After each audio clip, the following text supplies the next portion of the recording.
चौकीदार मुझे एक दरवाजे से अंदर ले गया।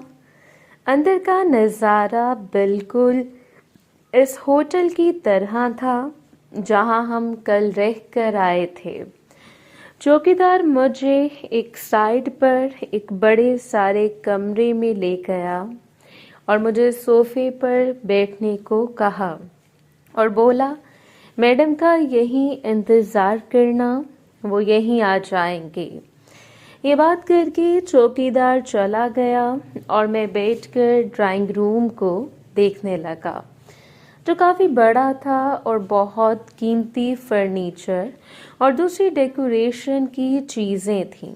यह अकेला ड्राइंग रूम ही हमारे गांव वाले घर से बड़ा था। मैं भी बैठा यही देख रहा था कि मुझे किसी के आने का एहसास हुआ तो मैं सीधा होकर बैठ गया। अचानक एक दरवाज़ा खुला और सामने से मुझे नगीना आती हुई नजर आई। मैं इसको देखकर खड़ा हो गया। मेरी आंखें फटी की फटी रह गईं। मेरा दिल जोर जोर से धड़क रहा था और मैं अपने आप से सवाल कर रहा था, क्या यही नगीना थी जो मेरे लिए इतना तड़पती थी, जो मेरे प्यार के लिए इतना तड़पती थी? आज तो मैं इसके पाँव की जूती के बराबर भी नहीं।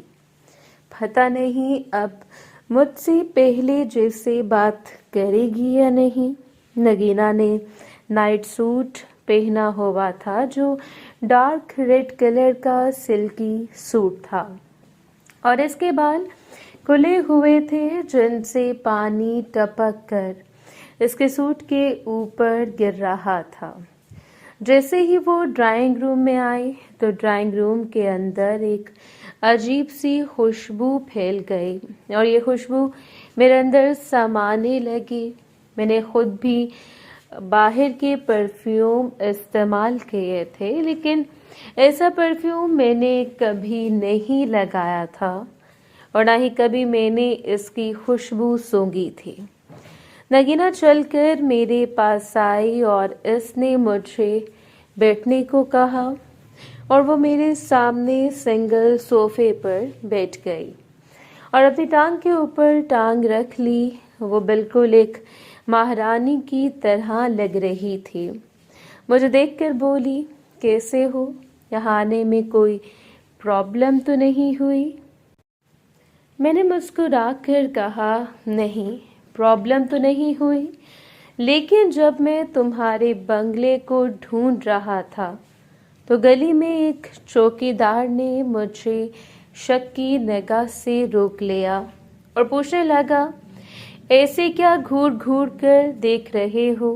तो मैंने इससे बताया कि मुझे बंगला नंबर 10 में जाना है और जब मैं इधर आया तो तुम्हारे बंगले के बाहर बैठा चौकीदार भी मुझे अजीब नजरों से देख रहा था। तो मेरी बात सुनकर नगीना मुस्कुराई और बोली, तुम पहली दफा आए हो ना, इस वजह से सब शक की निगाहों से देख रहे थे। फिक्र मत करो, अब तुम्हें कोई कुछ नहीं कहेगा। यहाँ ज्यादातर वही लोग आते हैं जिनके बंगले हैं या फिर जो बड़ी बड़ी गाड़ियों में आते हैं।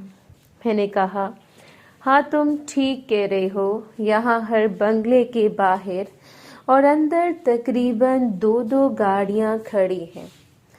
हम बातें कर रहे थे कि एक नौकरानी जो काफी जवान थी एक ट्रे लेकर अंदर आ गई और इसने ट्रे हमारे सामने पड़े टेबल पर रख दी, जिसमें जूस था और फिर वो वापस चली गई।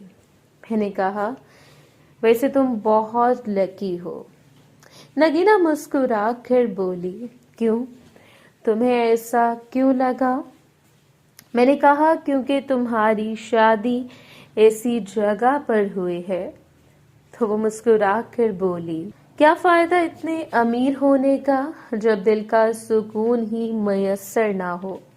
मैंने कहा, लेकिन कहा जाता है कि दुनिया में पैसा ही सब कुछ है और पैसे से हर चीज़ खरीदी जा सकती है। तो नगीना मुस्कुरा कर बोली, लेकिन सुकून नहीं खरीदा जा सकता। मैंने कहा, एक बात पूछूं?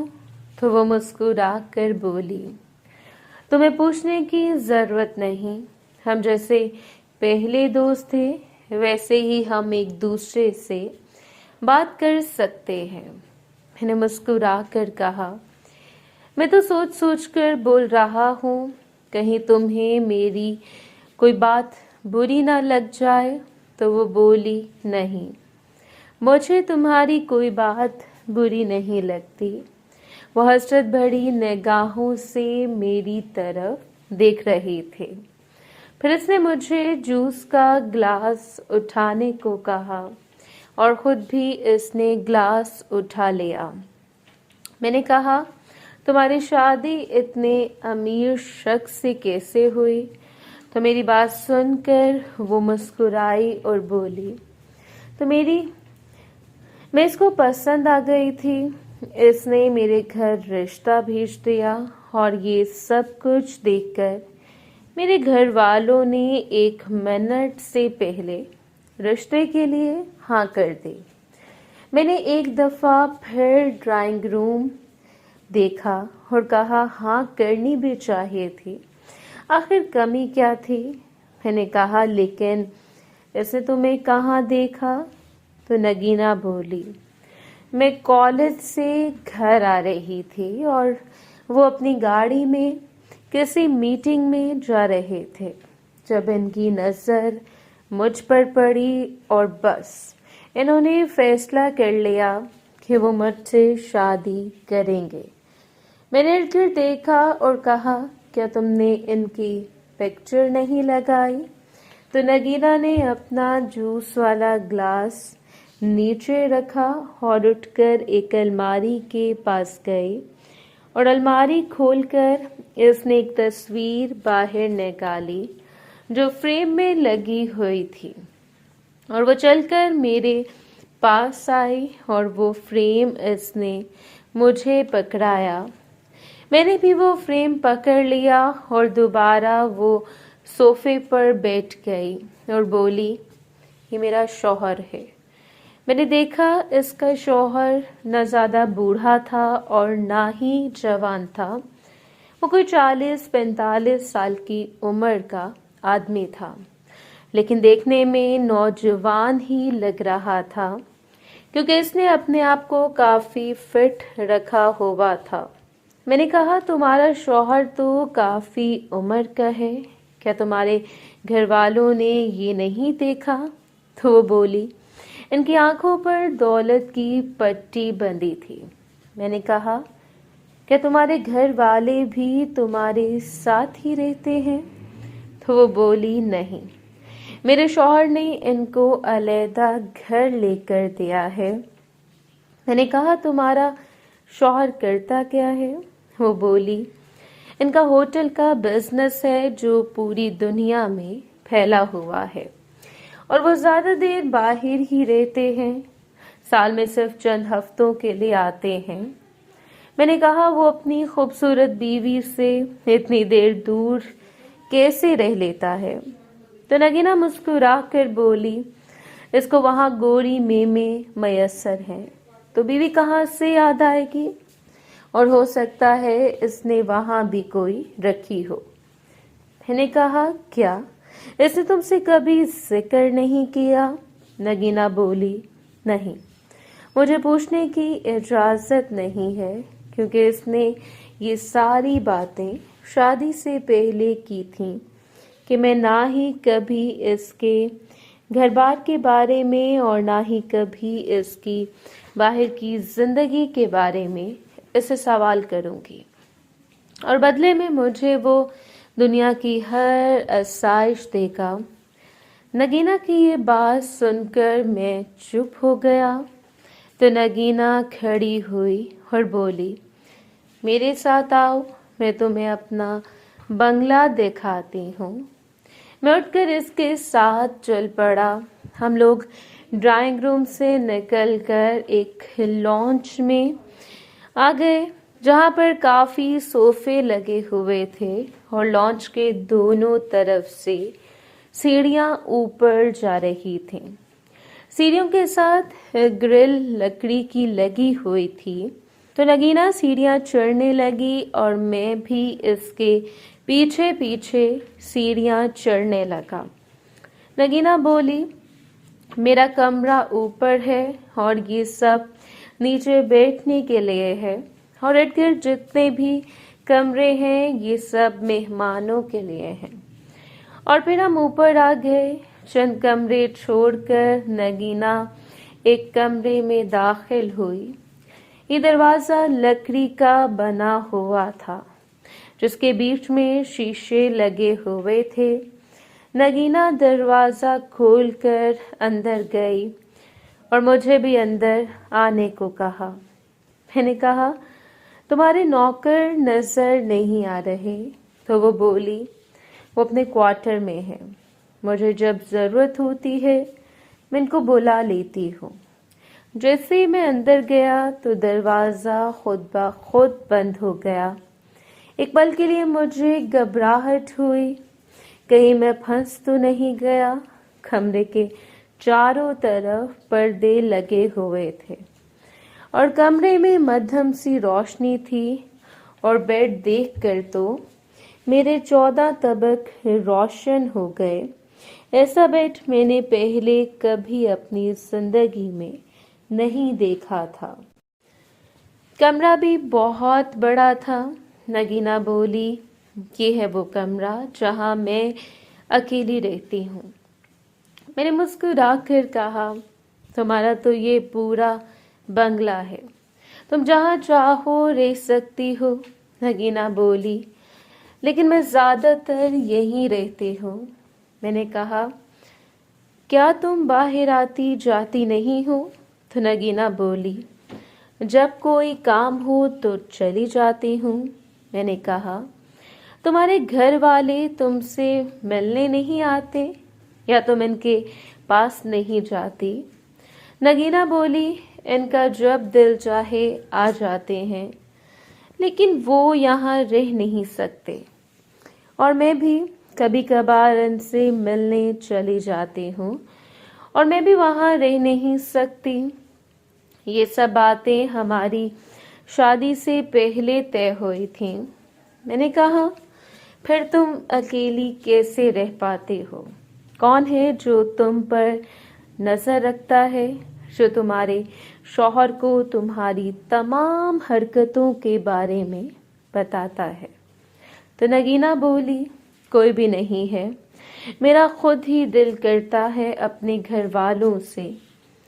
मेरा खुद ही नहीं दिल करता अपने घर वालों से मिलने को, क्योंकि मुझे लगता है इन्होंने मेरा सौदा किया है। मैंने मुस्कुरा कर कहा, अगर तुम्हारा शौहर तुम्हें टाइम दे और अपने साथ घुमाए फिराए तो ये सौदा बुरा नहीं है। तो नगीना बोली, जब हमारे पास पैसा नहीं था तो मुझे भी यही लगता था कि पैसा सब कुछ है, लेकिन जब पैसा मिल गया और शुरू शुरू में मैंने बहुत पैसा उड़ाया, लेकिन अब मुझे समझ आई है कि पैसे से बढ़कर रिश्ते होते हैं। मैंने कहा, क्या तुम्हारा शौहर कभी तुम्हें बाहर के मुल्क घुमाने नहीं लेकर गया? नगीना बोली, नहीं, और ना ही मुझे जाने का शौक है। मैंने कहा, एक बात पूछूं? ये थोड़ा पर्सनल सवाल है। नगीना बोली, मैंने पहले ही कहा है, तुम पूछो जो पूछना चाहते हो। मैंने कहा, क्या तुम्हारे शौहर के साथ तुम्हारे ताल्लुकात ठीक हैं? नगीना बोली, तुम किन ताल्लुकात की बात कर रहे हो? मैंने कहा, मैं मियाँ बीवी वाले ताल्लुकात की बात कर रहा हूँ। तो मेरी बात सुनकर नगीना मुस्कुराई और बोली, जो शख्स साल में 2-3 हफ्ते के लिए आता हो, और बोली, जो शख्स साल में 2-3 हफ्ते के लिए आता हो और वैसे भी इनके दूसरे शौक हैं। मैंने कहा, कैसे शौक? तो मेरी बात सुनकर नगीना चुप हो गई। मुझे लगा कि मुझे अपनी लिमिट से तजावुज़ नहीं करना चाहिए। मुझे यहाँ आए हुए तकरीबन 1 घंटा हो चुका था। मैंने कहा, तुम्हारा बंगला बहुत खूबसूरत है, अब मुझे चलना चाहिए। जैसे ही मैंने जाने का कहा तो नगीना ने मेरी तरफ सवालिया नज़रों से देखा और बोली, अब दोबारा कब आओगे? मैंने कहा, मैं अब नहीं आऊँगा। तो मेरी बात से नगीना हैरान हुई और बोली, क्यों, क्या हुआ? मैंने कहा, अब तुम आओगी मुझसे मिलने, लेकिन मेरे घर नहीं बल्कि बाहर। मेरी बात सुनकर नगीना के चेहरे पर मुस्कुराहट आ गई। मैंने कहा, कल मैंने गांव जाना है, तो फिर मैं जब गांव से वापस आऊँगा तो तुम्हें कॉल कर दूँगा, लेकिन एक शर्त है, तुम्हें अकेले मेरे साथ आना पड़ेगा। तो नगीना बोली, लेकिन ड्राइवर तो साथ ही होगा। मैंने कहा, लगता है तुम्हें भी गाड़ियों की आदत पड़ गई है। क्या तुम मेरे साथ मोटरसाइकिल पर बैठकर नहीं जा सकती जैसे पहले जाती थी? तो मेरी बात सुनकर नगीना के मुंह पर मायने खेज मुस्कुराहट आ गई और वो इस वक्त को याद करने लगी जब हम दोनों बाहर मिलते थे, और ख़ास तौर पर जब बाजी ने नगीना को घर से निकाल दिया था। तो 1-2 दफ़ा मैं इसको मोटरसाइकिल पर बैठाकर ग्राउंड में लेकर आया था मिलने के लिए। फिर मैं उतरकर नीचे आया तो नगीना ऊपर से मुझे देख रही थी। मैंने हाथ के इशारे से इससे बाय कहा और बाहर आ गया, और फिर अपनी मोटरसाइकिल पर बैठकर घर वापस आ गया। घर वापस आया तो सब तैयार हो रहे थे। मैंने कहा, आप अभी तक तैयार नहीं हुए? बाजी बोली, हमें क्या पता था तुम इतनी जल्दी आ जाओगे। मैं तकरीबन 2 घंटे बाद आया था। मैंने कहा, चलें, ठीक है, आप लोग तैयार हो जाएं, मैं अपने कमरे में जा रहा हूँ। मेरे दिल में लड्डू फूट रहे थे। नगीना तो मुझे इस तरह मिली थी जैसे किसी मीठे के शौकीन को प्लेट में रसगुल्ला रखकर मिला हो। और दूसरी बात, मेरे दिल में लालच भी आ गई थी कि मैं नगीना के अमीर होने का फ़ायदा उठाऊं। मैं कमरे में आकर बेड पर लेट गया। तकरीबन 1 घंटे के बाद सब लोग तैयार हो गए और मैं सबके साथ घूमने के लिए निकल गया। पहले हम पार्क में गए। वहाँ कुछ वक्त गुजारने के बाद हम शॉपिंग मॉल चले गए।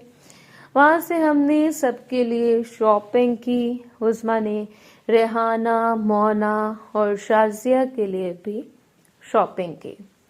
मैंने इसको बहुत मना किया, लेकिन वो नहीं मानी, और फिर हमने शाम का खाना बाहर से खाया और ग्रॉसरी का सामान लिया, और रात 9 बजे घर वापस आ गए। अभी घर वापस आए थे कि बाजी आरफा भागकर वॉशरूम चली गई। मुझे लगा कि शायद इनको वॉशरूम आ रहा होगा। कुछ देर के बाद वो वापस आई। इतनी देर में उस्मा सबके लिए चाय बना लाई। चाय पीते हुए खाला बोली, आज तो बहुत मज़ा आया। फिर हम सब अपने अपने कमरों में चले गए। मैं कमरे में आया तो मैंने बाजी से पूछा, खैरियत है? आपकी तबीयत ठीक नहीं लग रही। तो बाजी बोली, नदीम मुझे माफ़ करना। मैंने कहा, क्यों, क्या हुआ? बाजी बोली, अब मैं कुछ दिन तक तुमसे मुलाकात नहीं कर सकती। पहले तो मुझे अजीब लगा, लेकिन जैसे ही मुझे समझ आया तो मैंने मुस्कुरा कर कहा, तो इसमें माफ़ करने वाली कौन सी बात है? ये तो हर किसी के साथ होता है। ये कौन सा हमेशा के लिए रहना है?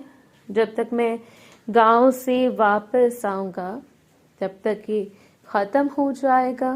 बाजी बोली, हाँ ये बात तो है, फिर मैं तुम्हें छोड़ूंगी नहीं। मैंने मुस्कुरा कर कहा, मैं कौन सा चाहता हूँ कि आप मुझे छोड़ें? बाजी बोली, आज फिर तुम्हें किसी और की खिदमत करनी पड़ेगी। मैंने मुस्कुरा कर कहा, आलिया तो मुझे कुछ करने नहीं देगी। उस्मा और खाला से मैं रोज रोज मुलाकात नहीं करता, तो मैं आज आपके साथ ही सोऊंगा। तो बाजी बोली, ठीक है, और फिर हम दोनों लेट गए। बाजी ने अपना सर मेरे बाजू पर रख लिया और मुझे अपने साथ लगाकर सोने लगी, और ऐसे ही हम लोग बातें करते करते सो गए। मोहतरम नाज़रीन और सामीन, इस कहानी का बाकी हिस्सा अगली आने वाली वीडियोस में पेश किया जाएगा। अगर आपको वीडियो अच्छी लगी तो वीडियो को लाइक और हमारे चैनल को सब्सक्राइब ज़रूर करें। शुक्रिया।